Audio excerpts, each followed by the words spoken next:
Welcome to the Drum Set Shrink podcast. My name is Stefano Ashbridge, and this is a show about drummers, drumming, and the challenges that come with playing the drums.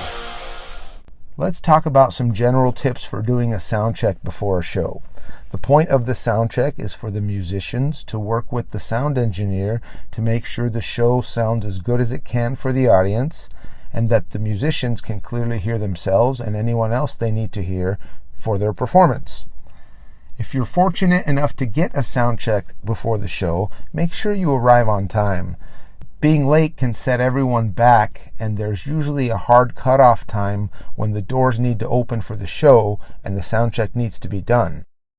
Bands are usually sound checked from last to first, so if things are running late, a lot of times the first band won't get a sound check, and the musicians won't know until after the first song if they can hear themselves, and the sound engineer will be mixing their sound during the first song, so it might not sound so good from the start.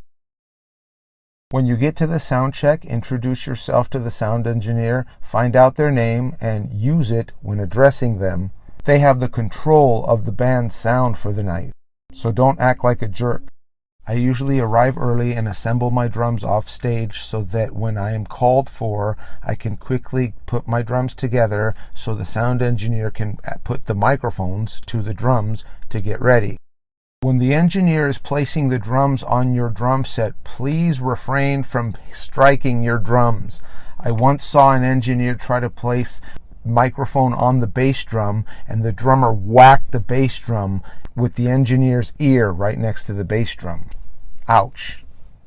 Once everything is ready to go, the engineer will usually ask you to play each drum individually so they can get a level check for that microphone and also tailor the sound with EQ and compression and or reverb to make it sound good individually and then all together. So when they ask you to strike the bass drum, just give them a consistent bass drum sound so they can set the levels. Same thing with the snare. When they ask you to strike the snare, give them a consistent snare drum level. They'll usually ask to hear each one of the toms and then maybe the cymbals, and then they'll ask you to play the kit in general. I like to play them a beat that involves all the parts of the drum so they can hear how those sound consistently as they tailor the sound. And then they'll move on to do the same thing to get the levels for all the other musicians on stage, and they'll ask you to play a song so that they can start mixing. After that, they usually ask if every musician can hear themselves or would like a little more of any other instrument in their monitors. Now would be the time to speak up. If you can't hear the guitar or can't hear the vocals, ask for a little more, or if something is too loud, you can ask them to turn them down in the monitor.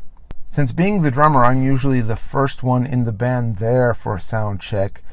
The sound engineer might ask me questions about the band, like how many guitarists we have or how many vocal mics we need. So it can be good to be prepared with that information. Some bands will include a stage plot that has a diagram of everything the band needs to make it easier for the sound engineer. Overall, you want to work with the sound engineer to get good sounds and make the show sound as good as possible. Thanks for listening. You can find me at drumlessonsinla.com. My name is Stefano Ashbridge. Until next time.